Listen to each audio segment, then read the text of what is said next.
The crossing did not end in arrival. It ended in awareness.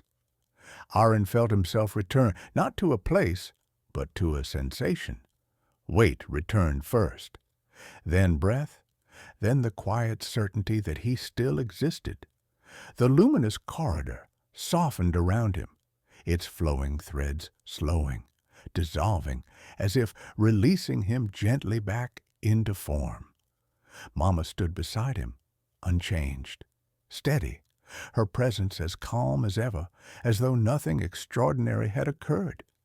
And yet everything had. Arin realized then that the crossing had not taken him somewhere new. It had taken something away, the noise, the resistance, the forgetting. The Pleiadian presence remained near, no longer advancing, no longer retreating. It did not need to.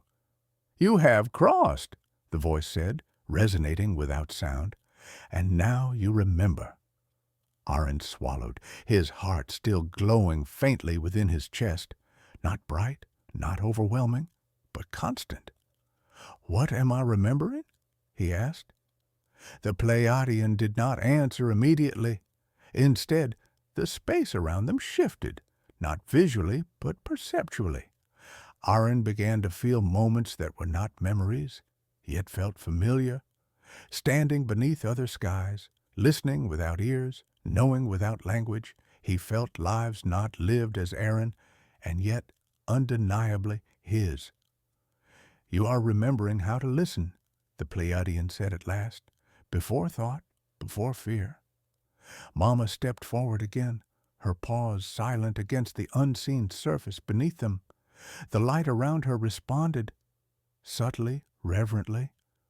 "She remembers without effort," the presence continued, "because she never chose forgetting." Arin looked down at her. For the first time, he did not wonder what she was. He understood why she was. A companion is not chosen for comfort. A companion is chosen for continuity. "You were not sent," the Pleiadian said. "You returned."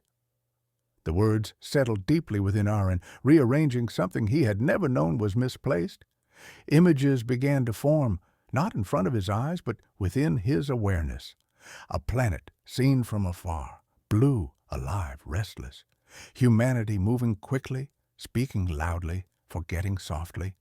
"They are close," the Pleiadian said. "Closer than they realize." "To what?" Arin asked. "To remembering," came the answer, "and to resisting it." Arin felt the truth of that immediately. Awakening was not rare. Acceptance was. "What do I do?" he asked quietly.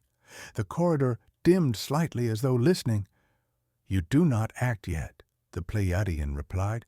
"You stabilize." Arin frowned. "You carry coherence," the voice continued. "Not belief, not instruction. Presence." The light around his chest pulsed once, steady even. "When the time comes," the being said, "you will stand where you are seen, not as a messenger, but as a signal." Mama pressed gently against his leg. He felt it then, unmistakably. This was not about leaving Earth. It was about returning to it differently.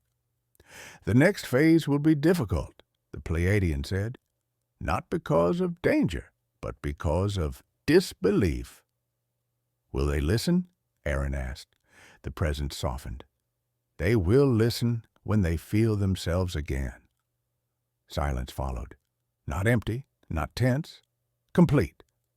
The luminous corridor began to withdraw, not collapsing, not closing, simply stepping back, like a doorway that no longer needed to be visible. Mama looked up at Arin. Her golden eyes reflected something he could not yet name, but he trusted it. "You will return now," the Pleiadian said. "Not alone, not unchanged." The light dimmed further.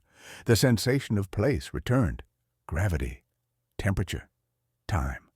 The crossing released him, and as the final threads of light faded, one last truth remained. Clear, steady, undeniable. The journey forward would not be marked by miracles. It would be marked by recognition, and this time Arin would not forget.